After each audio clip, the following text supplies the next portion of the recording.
Eh bien bonjour à toutes et bonjour à tous, je vous souhaite la bienvenue pour ce premier épisode de Science et Biologie. Aujourd'hui nous allons travailler et approfondir le sujet la science c'est quoi au sens littéral du terme, avec des explications en 3 points. J'espère que vous êtes prêts, on est parti.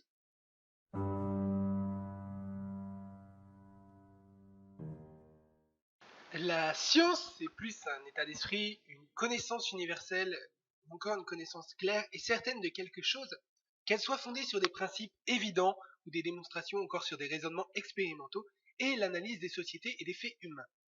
La science, telle qu'on la connaît, existe depuis la préhistoire, même si à cette époque on ne pouvait pas encore parler du mot science.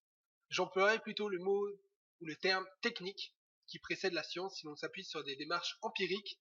L'homme a inventé très tôt des outils et a découvert le feu durant la période du Paléolithique, 2,5 millions avant notre ère, et s'est terminé vers le 11e millénaire avant notre ère. Viendra ensuite la création de l'agriculture, des mathématiques, pour compter les grains, les animaux, et faire tout un tas de calculs derrière. Par la suite, il y a eu la préscience mésopotamienne et babylonienne. Viennent ensuite d'autres peuples, notamment les Égyptiens, les Grecs, les Romains, les Chinois, ainsi de suite, jusqu'à notre millénaire, dans l'époque dans laquelle nous vivons. Nous pouvons simplement dire, personnellement de mon point de vue, que la science est intemporelle malgré les noms pour la définir dans l'histoire. Passons maintenant à la seconde partie.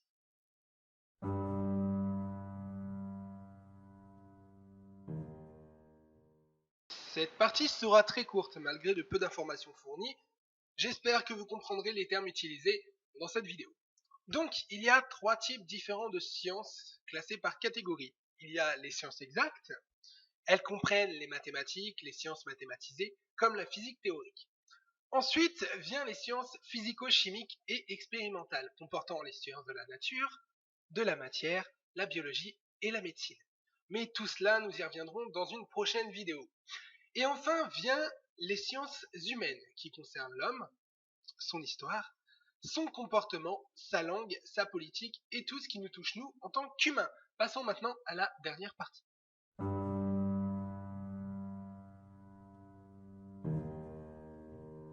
Nous voici arrivés au bilan de cette vidéo. Je vous ai expliqué dans le premier point ce qu'était la science et son histoire. En seconde partie, je vous ai expliqué ses différentes formes. Malgré cela, les limites de la science sont floues. En d'autres termes, il n'existe pas vraiment de catégorisation systématique des types de sciences. Ce qui constitue par ailleurs beaucoup de questionnements auprès des scientifiques, notamment auprès de l'épistémologie, Dominique Pestre. Il explique ainsi que ce que nous mettons sous le vocable science n'en est rien, un objet circonscrit et stable dans le temps qu'il s'agirait de simplement décrire. Nous voici donc en la conclusion.